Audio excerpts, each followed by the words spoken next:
میر رضا نے وافلز کے کاروبار سے آغاز کیا.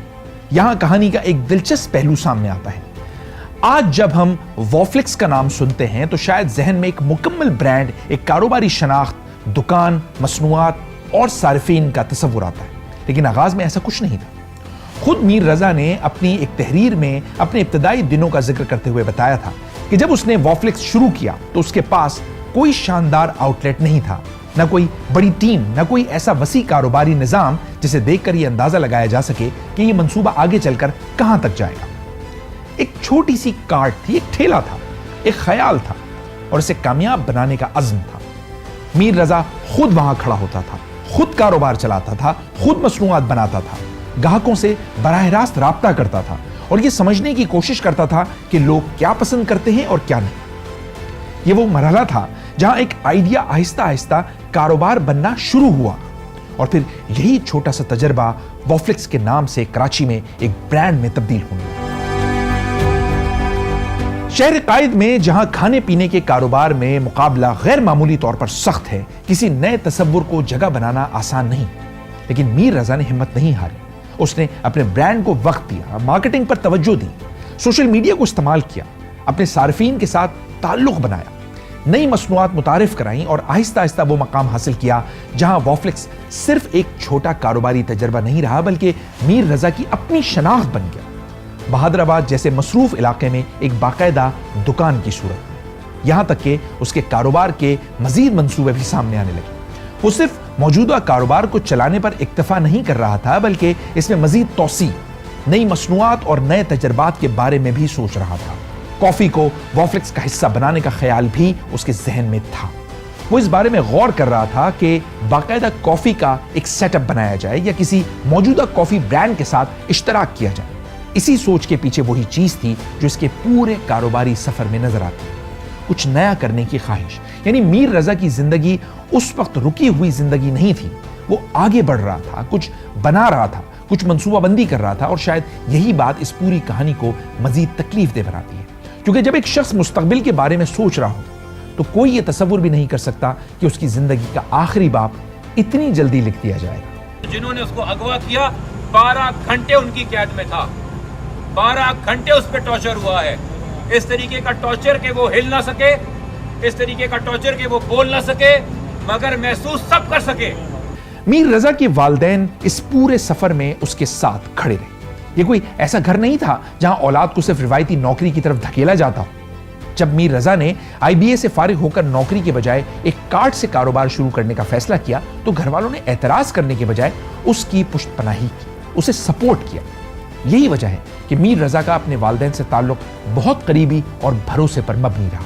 وہ روزانہ کی بنیاد پر اپنی ماں کو اپنی نقل و حرکت سے آگاہ رکھتا تھا اور جب سب کچھ ختم ہو گیا تو یہی والدین تھے جنہوں نے سب سے پہلے سچ کو پہچانا. بچے کو تشدد کیا گیا ہے، وہ ایکسیپٹ کرنے کے لیے تیار ہی نہیں. مرڈر ہم پہلے دن سے بول رہے ہیں، مرڈر جس نے کیا اس کا بتاؤ، اس کو کیوں چھپا رہے ہو؟ یہ کون اتنی بڑی پاور تھی جس کو چھپا رہے ہیں آپ؟ میر رضا کی والدہ نے بعد میں میڈیا کو بتایا کہ پوسٹ مارٹم سے پہلے اپنی آنکھوں سے جو کچھ انہوں نے دیکھا تھا اسی بنیاد پر وہ شروع دن سے ہی کہہ رہی تھیں کہ یہ قتل ہے. ہم نے جس حالت میں اس بچے کو دیکھا ہم بس اس وقت سے کہہ رہے تھے کہ یہ سوسائڈ نہیں ہے، یہ مرڈر ہے. پلیز انویسٹیگیٹ کر لیں. اور آج بھی ہم یہی کہہ رہے ہیں کہ آج یہ دوبارہ ثابت ہو گیا کہ یہ مرڈر ہے، پلیز اس کو انویسٹیگیٹ کر لیں. ایک ماں کا دل، ایک ماں کی آنکھ کبھی جھوٹ نہیں بولتی اور بعد میں سامنے آنے والے طبی شواہد نے اسی ماں کے دعوے کو سچ ثابت کر دیا. اور والد میر حسین علی خان، ان کے بارے میں صرف اتنا کہنا کافی ہے کہ جس دن ان کے بیٹے کی لاش ملی اس دن سے وہ ایک لمحے کے لیے بھی نہیں رکی. نہ تھانے کے چکروں سے، نہ عدالت کے دروازوں سے، نہ میڈیا کے کیمروں کے سامنے آنے سے. جب ایک صحافی نے ان سے پوچھا کہ کیا انہیں انصاف ملنے کی امید ہے تو ان کا مختصر مگر پرعزم جواب تھا کہ اگر انصاف نہ بھی ملا تو وہ انصاف کی جنگ لڑتے لڑتے ہی دنیا سے رخصت ہو. کون ایسا بندہ ہے، کس کو روکا جا رہا ہے، کس کو بچایا جا رہا ہے؟ بیسیکلی یہ حکومت بتا سکتی ہے اور CM صاحب کو بتانا چاہیے. میرا بیٹا گیا، میں پیچھے نہیں ہٹوں گا.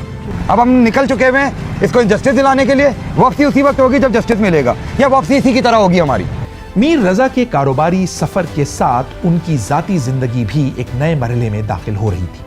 اس کی منگنی ہو چکی تھی، شادی کی تیاریاں جاری تھیں. 30 اگست کو گلشن اقبال کی بیت المکرم مسجد میں ان کا نکاح طے تھا. یعنی ایک طرف وہ اپنے کاروبار کو مزید آگے لے جانے کے منصوبے بنا رہا تھا تو دوسری طرف وہ اپنی زندگی کے ایک نئے رشتے میں داخل ہونے کی تیاریاں بھی کر رہا تھا۔ والد کے مطابق میر رضا اس آنے والی زندگی کے لیے بہت خوش تھا۔ منگیتر سے بھی اس کا قریبی رابطہ تھا۔ 28 جولائی کی رات بھی دونوں کے درمیان بات چیت ہوئی۔ رات تقریباً 11:30 بجے تک ان کی بات ہوتی رہی۔ اس وقت کسی کو کیا معلوم تھا کہ چند گھنٹوں بعد یہ گفتگو میر رضا کی زندگی کی آخری گفتگوؤں میں شمار ہوگی۔ یہاں سے کہانی اچانک بدلتی ہے۔ ایک طرف ایک نوجوان جس کے سامنے کاروبار، شادی اور مستقبل کے خواب ہیں، دوسری طرف ایک ایسی رات جس کے بعد ان خوابوں میں سے کچھ بھی باقی نہیں رہتا۔ 28 جولائی کی درمیانی شب میر رضا اپنی دکان سے گھر واپس آیا۔ رات گزر رہی تھی، گھر میں سب کچھ معمول کے مطابق تھا۔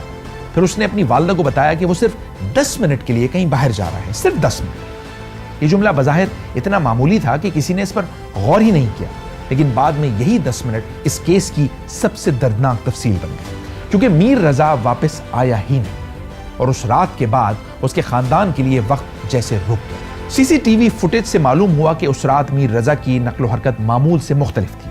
تقریباً 3:30 بجے اسے اپنی دکان میں دیکھا گیا، جہاں اس نے سیکیورٹی گارڈ کا پستول ایک دراز سے نکالا اور اپنے ساتھ لیا۔ پھر وہ اپنی گاڑی میں گھر پہنچا، اور یہاں ایک اور سوال پیدا ہوا۔ گھر پہنچنے کے بعد اس نے اپنی گاڑی گھر پہ ہی چھوڑ دی، اپنی سمارٹ واچ بھی چھوڑ دی، بٹوا بھی گھر میں رہا، گھر کی چابیاں بھی گھر میں رہیں، لیکن موبائل فون وہ اپنے ساتھ لے گیا، جیسے وہ مکمل طور پر غائب ہونے کے لیے نہیں نکلا تھا، جیسے اسے واپس آنا تھا، یا شاید اسے خود بھی اندازہ نہیں تھا کہ اگلے چند گھنٹوں میں کیا ہونے والا ہے۔ صبح 4:09 پر ایک سفید گاڑی اس کے گھر کے باہر آ کے رکی۔ میر رضا کچھ دیر باہر کھڑا رہا، پھر اس گاڑی میں بیٹھ گیا۔ گاڑی روانہ ہو گئی، اور یہ وہ آخری واضح لمحوں میں سے ایک تھا جب میر رضا زندہ حالت میں کیمرے کے سامنے نظر آیا۔ اس کے بعد اس کی منزل گلستان جوہر کی طرف بنتی ہے۔ ٹیکسی ڈرائیور سے پوچھ گچھ ہوتی ہے، جس نے بتایا کہ اس نے میر رضا کو ایک گیسٹ ہاؤس کے قریب اتارا تھا، اور پھر میر رضا کی نقل و حرکت جیسے اندھیروں میں گم ہو جاتی ہے۔ اس میں رستے میں نہ کسی سے بات کیا، نہ کسی سے فون کیا، کیونکہ ہمارا صحیح دھیان بھی نہیں پڑا۔ ہم خود گاڑی چلا رہا تھا، اس نے بولا گاڑی تیز چلاؤ، وہاں پہ ہمیں جلدی پہنچاؤ۔ رات 2:13 پر اس نے علی نامی ایک شخص سے فون پر بات کی۔ اس رات کی آخری کال اس کے دوست عبداللہ نے وصول کی، جس میں دونوں کے درمیان 3 منٹ سے زائد کی گفتگو ہوئی، اور یہ وہ آخری معلوم رابطہ تھا جس کے بعد سناٹا چھا گیا۔ چند گھنٹوں بعد اسی علاقے میں ایک ایسی چیز سامنے آتی ہے جو اس پوری کہانی کو ہمیشہ کے لیے بدل کر رکھ دیتی ہے، اور وہ ہے میر رضا کی لاش۔ گلستان جوہر بلاک 1 کی جھاڑیوں سے، شاہی قلعہ گراؤنڈ کے قریب سے، ایک نرسری کے ملازم نے اسے سب سے پہلے دیکھا۔ لاش کی حالت ایسی تھی کہ فوری طور پر شناخت بھی ایک سوال بن گئی۔ پانی لگا رہے تھے، دیکھا کہ وہ آدمی پڑا ہوا ہے، پھر اس کو آوازیں لگا کے دیکھا تو وہ نہیں اٹھا، تو پھر ہمیں محسوس ہوا کہ شاید یہ ڈیڈ ہی ہو گیا ہے، تو پھر ہم نے 15 کر کے پولیس کو اطلاع کی، پھر پولیس فوری آ گئی اور انہوں نے باقی تحقیقات وہ لاش لے گئے۔ جیسے ہی لاش ملنے کی خبر پھیلی، سوشل میڈیا پر مختلف باتیں شروع ہو گئیں۔ کسی نے تشدد کی بات کی، کسی نے تیزاب پھینکے جانے کا دعویٰ کیا، کسی نے خودکشی کا امکان ظاہر کیا، اور پولیس کی ابتدائی تحقیقات نے بھی ایک مختلف رخ اختیار کر لیا۔ یہی وہ لمحہ تھا جہاں ایک نوجوان کاروباری شخص کی زندگی کی کہانی ایک پراسرار موت کی تفتیش میں تبدیل ہو گئی۔ اصل سوال ابھی باقی تھا، کیا میر رضا نے خود اپنی زندگی ختم کی یا کوئی اور اس شخص کی موت کا ذمہ دار تھا؟ اور اگر یہ قتل تھا تو اس کے پیچھے وجہ کیا تھی؟ مجھے نام نہیں پتا، میں خاکہ بتا دیتا ہوں۔ حد سے زیادہ بلا کا کانفیڈنس ہے کہ ان کو کوئی ہاتھ نہیں لگا سکتا، حد سے زیادہ ایکسپیرینس ہے کرمنل ایکٹس کرنے کا، ساتھ میں ایکسپیرینس ہے، اتنی عقل ہے بایو میٹرکس کیسے مٹاتے ہیں، ساتھ میں ایکسپیرینس ہے آئیڈینٹی کیسے مٹاتے ہیں، ساتھ میں پتہ ہے ڈیجیٹل فٹ پرنٹ کیسے مٹاتے ہیں، ساتھ میں پتہ ہے کہ ڈے 1 سے پولیس کیسے مینج ہوتی ہے، ساتھ میں پتہ ہے کہ منسٹری کیسے ہلتی ہے۔ اس پروفائل کے لوگ کہاں پائے جاتے ہیں؟ اور شاید وہ ایسے بھی لوگ ہوں جس نے اس سے پیسہ بھی ٹھیک ٹھاک اکٹھا کیا، اور اس کا جو کرپٹو میں شاید خود کا بنا ہوا پیسہ تھا وہ خالی کر گیا۔ 2 اگست کو ایک C C T V footage social media پر لیک ہو گئی، جس میں میر رضا کو اپنی دکان سے پستول لے کر گاڑی میں رکھتے دیکھا گیا۔ اسے اس انداز میں پیش کیا گیا جیسے یہ خودکشی کا ثبوت ہو۔ فوراً بعد ایک ویڈیو سامنے آئی جس میں میر رضا اسی سڑک پر تنہا چلتے دکھائی دی جہاں بعد میں لاش ملی۔ ناقدین کا کہنا ہے کہ ایسی حساس فوٹیج کا اس طرح لیک ہونا اتفاقی نہیں ہو سکتا، بلکہ ایک سوچے سمجھے بیانیے کا حصہ لگتا ہے۔ پھر وہ موبائل فون جو میر رضا گھر سے اپنے ساتھ لے کر گیا تھا کچھ دن بعد برآمد ہوا۔ یہ برآمدگی بھی معمولی نہیں تھی، کیونکہ وہ فون پہلے تلاش کیا جا چکا تھا، تو پھر وہ بعد میں کہاں سے آیا؟ وہ وہاں پہلے کیوں نہیں ملا؟ اور اگر کوئی شخص اس فون تک پہنچا تھا تو کیا اس نے اس میں موجود کوئی معلومات تبدیل کی؟ اسی دوران میر رضا کے سوشل میڈیا اکاؤنٹس کے ڈی ایکٹیویٹ ہونے کا معاملہ بھی سامنے آیا۔ اگر اس نے خود ایسا کیا تو کیوں کیا؟ اگر اس نے نہیں کیا تو پھر کس نے اس کے اکاؤنٹس تک رسائی حاصل کی؟ ایک فون، چند اکاؤنٹس، ایک پستول، ایک سفید گاڑی، ایک گیسٹ ہاؤس اور ایک لاش۔ بظاہر یہ سب الگ الگ چیزیں تھیں، لیکن تفتیش کے لیے ضروری تھا کہ انہیں ایک ہی ٹائم لائن میں رکھا جائے۔ اس دوران مالی معاملات بھی زیر بحث آتے رہے۔ کچھ آڈیوز سامنے آئیں جس میں مبینہ طور پر میر رضا کسی کو قرض واپس کرنے کا وعدہ کرتا سنائی دیا۔ قرض کی مختلف رقموں کا ذکر ہوا، کہیں 30 لاکھ روپے کی بات ہوئی تو کہیں 3 کروڑ روپے سے زائد کی۔ کرپٹو کرنسی اور سرمایہ کاری سے متعلق بھی مختلف دعوے سامنے آئے، مگر ان دعووں میں تضاد اتنا زیادہ تھا کہ کسی ایک رقم کو حتمی حقیقت قرار دینا ممکن نہیں۔ یہاں بھی ایک بنیادی اصول سامنے آتا ہے، میڈیا پر چلنے والی بات اور تفتیش میں ثابت ہونے والی حقیقت ایک جیسی چیز نہیں ہوتی۔ ممکن ہے میر رضا کو مالی دباؤ کا سامنا رہا ہو، ممکن ہے سرمایہ کاری میں نقصان ہوا ہو، ممکن ہے کسی شخص سے مالی تنازع پیدا ہوا، لیکن یہ سب سوال ہیں جو جوابات کے منتظر ہیں۔ بچے کی انویسٹمنٹ کا مسئلہ، بچے کے پیسوں کا مسئلہ تو صرف میرا بچہ کیوں؟ وہ پارٹنر کدھر ہے؟ اس کا بھائی بڑا کدھر ہے پارٹنر کا؟ جو فائنینس وہ دیکھتا تھا، فائنینس وہ دیکھ رہا تھا، حساب کتاب اس کے پاس ہے، وہ حساب کتاب اس سے لیں نا۔ کدھر ہے وہ ارسٹ بھی نہیں ہے۔ اور پھر اس کیس کا سب سے اہم موڑ پوسٹ مارٹم۔ ابتدائی پوسٹ مارٹم رپورٹ سامنے آئی تو خاندان مطمئن نہیں ہوا۔ بچے کو تشدد کیا گیا ہے۔ پولیس سرجن ڈاکٹر سمیہ سید طارق نے دستیاب تصاویر اور طبی ریکارڈ کی بنیاد پر ایسے سوالات اٹھائے جنہوں نے خودکشی کے نظریے کو چیلنج کرنا شروع کر دیا۔ گولی کے زخم کی سمت سب سے اہم سوال بن گئی۔ اگر داخلی زخم پیٹھ کی طرف ہو اور خارجی زخم سینے کی جانب تو پھر یہ سوال اپنی جگہ کھڑا ہوتا ہے کہ گولی کس سمت سے چلی؟ کوئی شخص خود کو پیٹھ پیچھے سے گولی تو نہیں مار سکتا۔ اس کے علاوہ ڈاکٹر سمیہ نے یہ بھی نشاندہی کی کہ لاش کا ایکس رے نہیں کیا گیا، فائرنگ کے بارودی ذرات کی جانچ کے لیے ہاتھوں کے نمونے نہیں لیے گئے، اور جسم پر موجود سیاہ نشانات چاہے وہ تیزاب کے ہوں یا گلنے سڑنے کے، ان کی مناسب جانچ بھی نہیں کی گئی۔ یہ سوال اتنا اہم تھا کہ میر رضا کے والد عدالت پہنچ گئے۔ انہوں نے قبر کشائی کی درخواست دی۔ یہ کسی بھی خاندان کے لیے ایک انتہائی تکلیف دہ مرحلہ ہوتا ہے، لیکن میر حسین علی خان نے یہ فیصلہ کیا کیونکہ ان کے لیے اپنے بیٹے کی قبر کو بند دیکھنا کافی نہیں تھا۔ انہیں جواب چاہیے تھا، انہیں حقیقت چاہیے تھی۔ ہم تو پریشان یہ ہو رہے کہ پہلے ہی ہمارا بچے کو ہم نے اپنی اس تکلیف میں دیکھا کہ آپ جا کے نرسری والے سے پوچھیں کہ جس طرح اس کو تشدد کر کے پھینکا ہوا، ہم اس کو پھر ابھی نکال لیں 10 دن کے بعد، تو ہمیں تو بہت زیادہ تکلیف ہو رہی ہے۔ مگر یہ اس بچے کو انصاف دلانے کے لیے اور نوجوان نسل جو آگے دیکھ رہی ہے اس کو فالو کرے گی۔ بھائی کل کو کسی اور کو آپ بزنس مین کو اٹھا کے اس طرح مار دو۔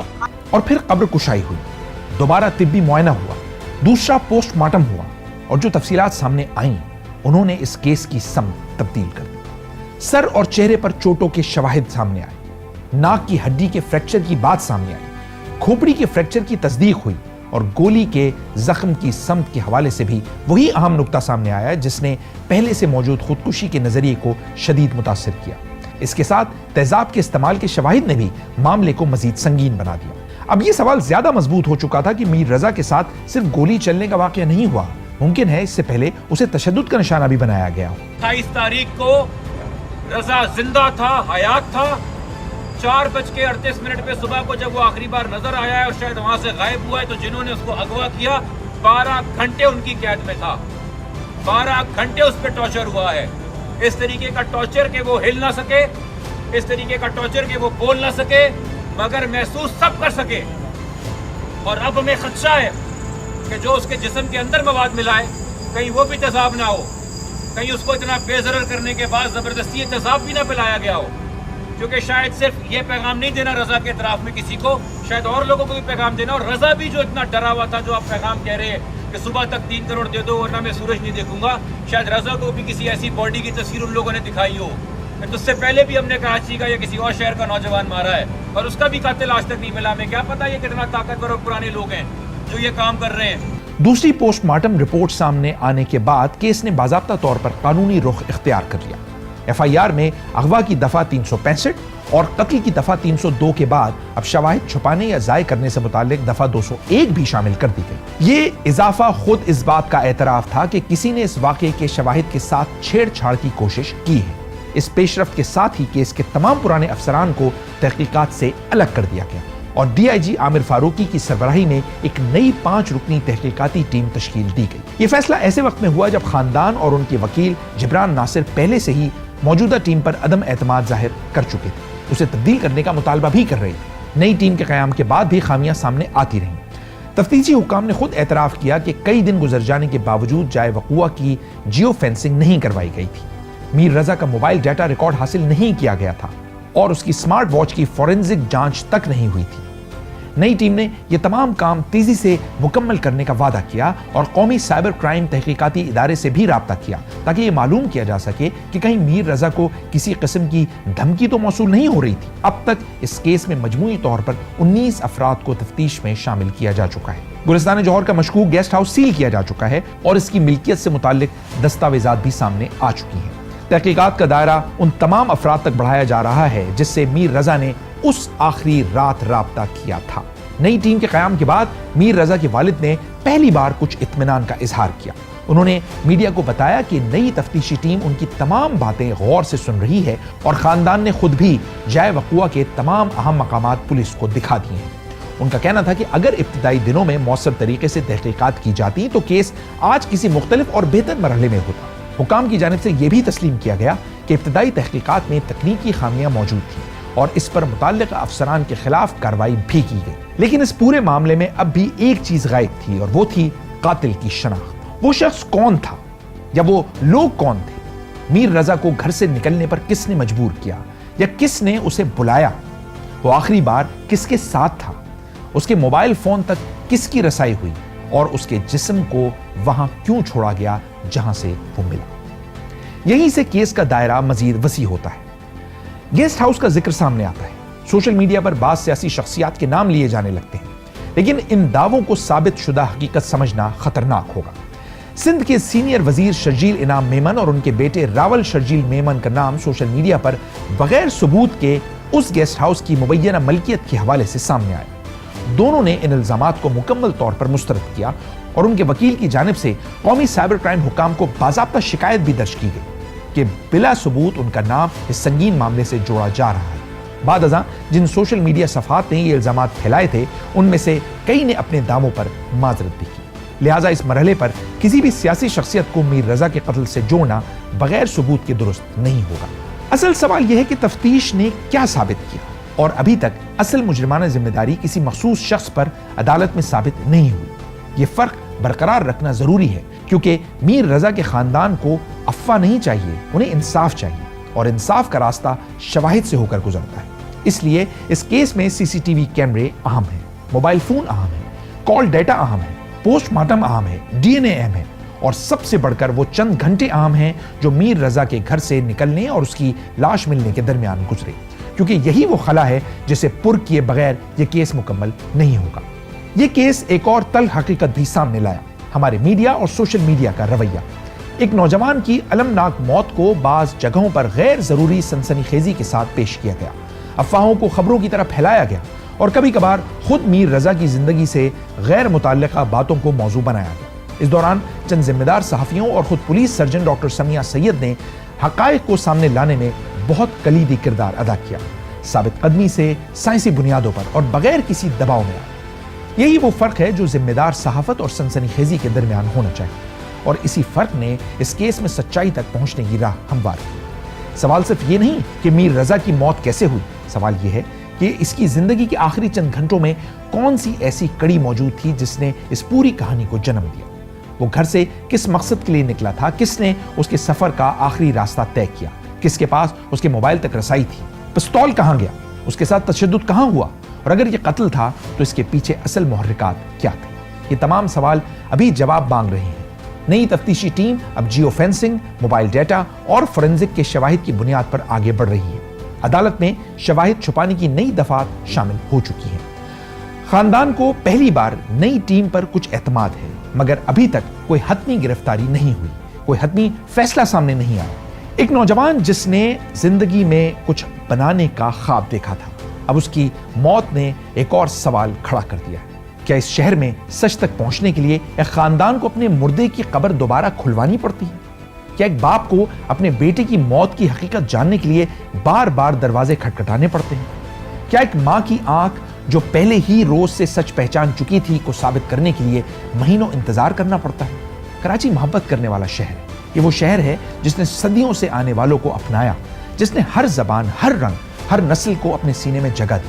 یہ وہی شہر ہے جس کی روشنیاں کبھی رات کو دن میں بدل دیتی تھی, جس کی سڑکوں پر خواب دیکھنے والوں کا ہجوم چلتا تھا, مگر آج یہی شہر اپنے ہی بچوں کے سوالوں کے سامنے خاموش کھڑا ہے. میر رضا کی زندگی کا خواب وافلکس تھا, ایک چھوٹی سی کارٹ جسے اس نے اپنے ہاتھوں سے ایک برانڈ بنایا. لیکن اس کے والد کا خواب اب صرف ایک ہے, اپنے بیٹے کی موت کی پوری حقیقت جاننا. اور جب تک وہ حقیقت سامنے نہیں آتی, میر رضا علی خان کی کہانی کا آخری باب لکھا نہیں جا سکتا. اللہ تعالیٰ سے دعا ہے کہ وہ اس شہر کے ہر نوجوان کو محفوظ رکھے, اور اللہ میر رضا علی خان کو انصاف عطا فرمائے. آمین.